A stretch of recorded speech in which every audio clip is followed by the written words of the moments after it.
नमस्कार दोस्तों, स्वागत है आप सबका हमारी यूट्यूब चैनल साहित्यिका में। शायद किसी ने सच ही कहा है, जैसी संगत वैसी रंगत। तो चलिए आज बात करते हैं ऐसी ही एक कहानी के बारे में। एक बार एक हकीम लुकमान नाम के एक व्यक्ति थे जो ज़रूरतमंदों की सहायता के लिए हमेशा आगे रहते थे। लेकिन जब उनका अंतिम समय नज़दीक आया तो उन्होंने अपने बेटे को अपने पास बुलाया। बेटा पास आया तो उन्होंने उससे कहा, देखो बेटा, मैंने अपना सारा जीवन दुनिया को शिक्षा देने में गुजार दिया।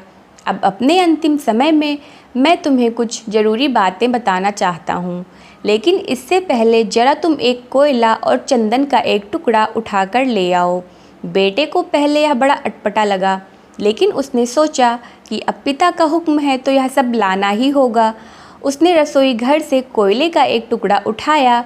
संयोग से घर में चंदन की एक छोटी लकड़ी भी मिल गई।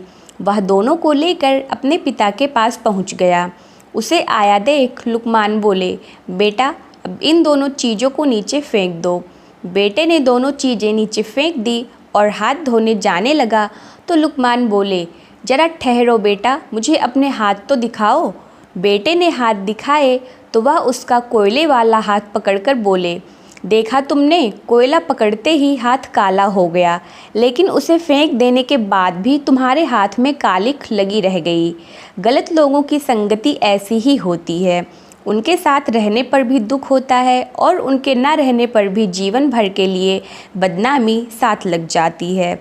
दूसरी ओर सज्जनों का संग इस चंदन की लकड़ी की तरह है, जो साथ रहते हैं तो दुनिया भर का ज्ञान मिलता है और उनका साथ छूटने पर भी उनके विचारों की महक जीवन भर बनी रहती है।